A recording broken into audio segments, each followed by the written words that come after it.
draw on the tenets of Islam, or at least claim to draw on the tenets of Islam.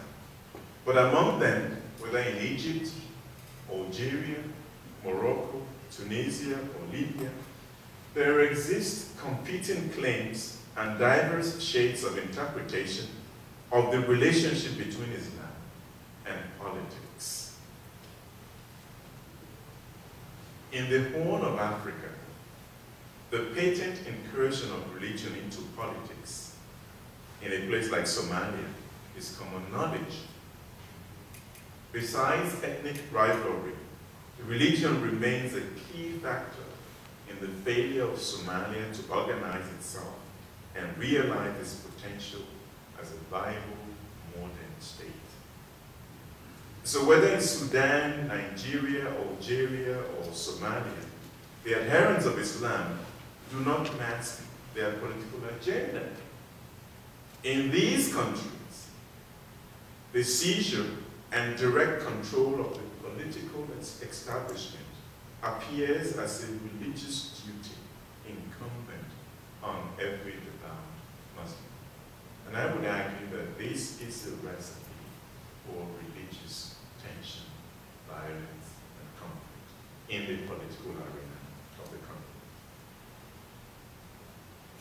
If we go back to the third religious player in Africa, that is indigenous religion, in pockets of Central and Western Africa, indigenous religion has acquired a much more openly political profile. One example is Benin Republic, which has the reputation of being the only African country that has an official national public holiday to mark the feast of Voodoo religion. And there are similar examples. Now, considering the points that I have outlined, it is clear, and I would argue, that religion is deeply implicated in Africa's political predicament. To be fair, this implication is not exclusively negative. A balanced analysis of religion and politics in Africa needs to concede the fact that in many instances, religion in Africa has been and remains a force for good. The history of the dismantling of apartheid in South Africa would be incomplete without favorable mention of many of the churches in South Africa. The churches in Africa can quite rightly claim credit for contributing toward the development of the continent, particularly in the areas of health and education. Without intending to be biased and leaving aside contentions or contentious ethical and moral issues, the Catholic Church is an indispensable player in promoting and providing health care and education on the continent. In many parts of Africa, church institutions provide between 40 and 60% of the health and education needs of the population of the continent. And anybody who has visited refugee camps in Eastern Africa or HIV/AIDS ravaged communities would understand that in the absence of the church as a humanitarian and charitable institution, the provision of basic social and economic services to marginalized and impoverished populations would be simply non-existent. What if we look to the future? What would be some of the challenges for the church from the perspective of the relationship between politics and religion? I would like to summarize what I believe constitutes the principal challenges of the church in Africa in its quest to forge a viable, credible, and meaningful relationship, partnership, engagement with politics or in the political sphere.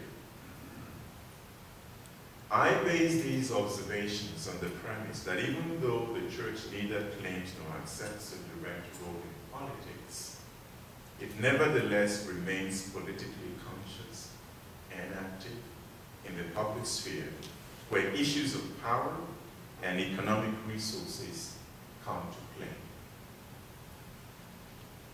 In the first place, the relationship between church and politics in Africa embodies a certain amount of ambiguity. As I've just mentioned, the church may not be a partisan institution. However, as examples from Kenya, DRC, Zambia, and Nigeria will show, Christian leaders remain exposed to the lure of co-option by opportunistic politicians.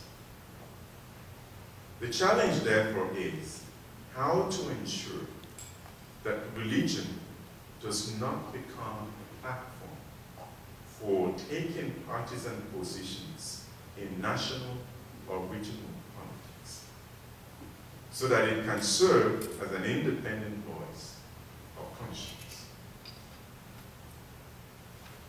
It is easy to declare, as the 2009 African Synod did, that, and I quote, religious leaders are called upon to maintain impartiality and in no case take a partisan position. They are to be a discerning, objective, and realistic voice for the voiceless without compromising their impartiality, end of quote. But oftentimes, the reality has proved to be far more complex and complicated. The ongoing acrimonious debate in Kenya about whether or not to sanction abortion or include Islamic courts in the draft constitution is one of the many examples of the temptation and danger of partisanship lurking in the ranks of Christian leaders in a volatile political situation. And very often, religion becomes tainted in this process. There's a second important challenge. Very often, the Catholic Church designates its social mandate with epithets such as conscience of society, voice of conscience, or voice of the voiceless. Now, to actualize this claim, much more will be required from the Church than its familiar exhortation and supplication to God to, and I quote, raise saints in high political offices. And here, I'm quoting from the message of the 1994 African Synod, which states that Africa needs saintly politicians who will clean the continent of corruption, work for the good of the people, and know how to galvanize other men and women of goodwill from outside the church to join hands against the common evils that beset our nations. The Synod continues. Many Catholics in high office are falling woefully short in their performance in office. The Synod calls on such people to repent or quit the public arena and stop causing havoc to people and giving the Catholic Church a bad name. End of quote. When you think of it, in reality, Africa's political history shows clearly that the continent has not lacked devout and saintly politicians. I use the word saintly and devout, of course. Congo's late dictator, Mobutu Sese Seko, was legendary for his religious devotion as a daily communicant and for his close links with the Roman Catholic hierarchy of the this country.